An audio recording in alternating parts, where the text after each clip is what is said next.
Memang upaya ini tidak mudah, tapi kita Indonesia akan terus berupaya.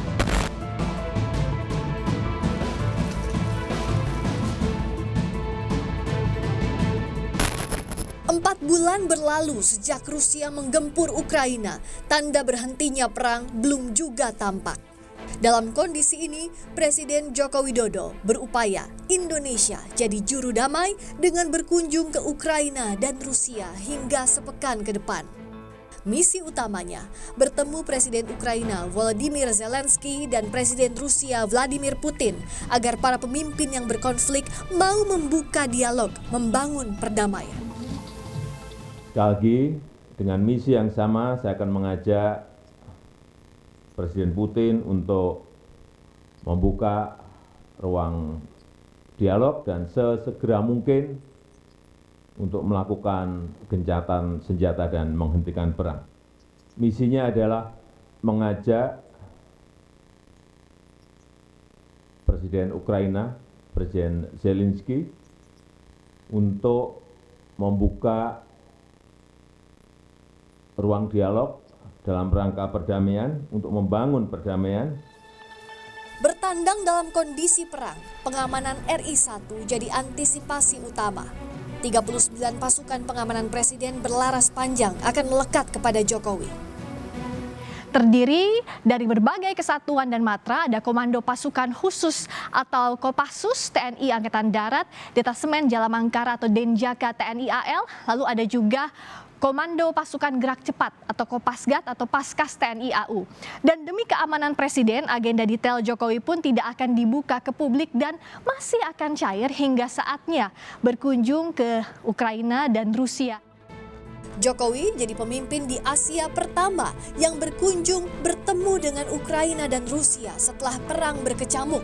Tak hanya berdampak bagi Rusia dan Ukraina sebagai produsen dan eksportir utama sejumlah komoditas, konflik kedua negara juga turut menghantam perekonomian global. Tim Liputan, Kompas TV.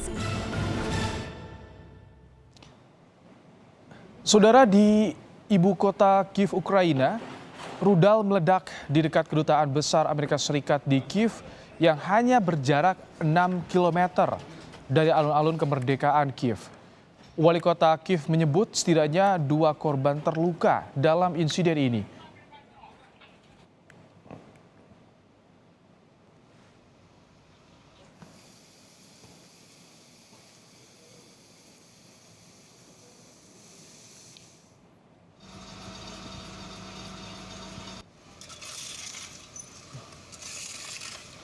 Terjadi ledakan di Kiev bagian barat ibu kota Ukraina pada Minggu dini hari, saudara.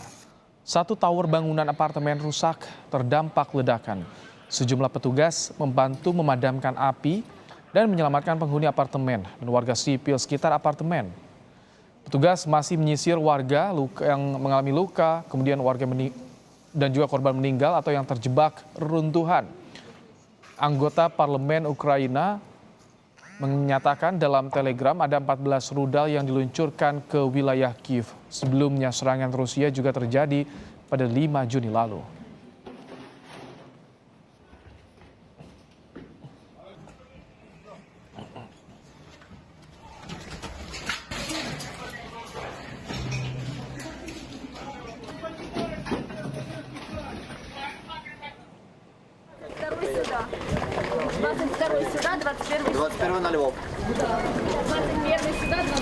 Ratusan warga kota dan desa Luhansk dan juga Donetsk eksodus berusaha keluar dari Ukraina Timur akibat serangan Rusia.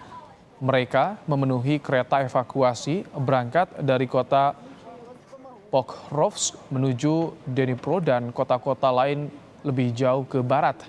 300 warga perempuan dan anak-anak pergi karena wilayah terdampak pertempuran Rusia-Ukraina.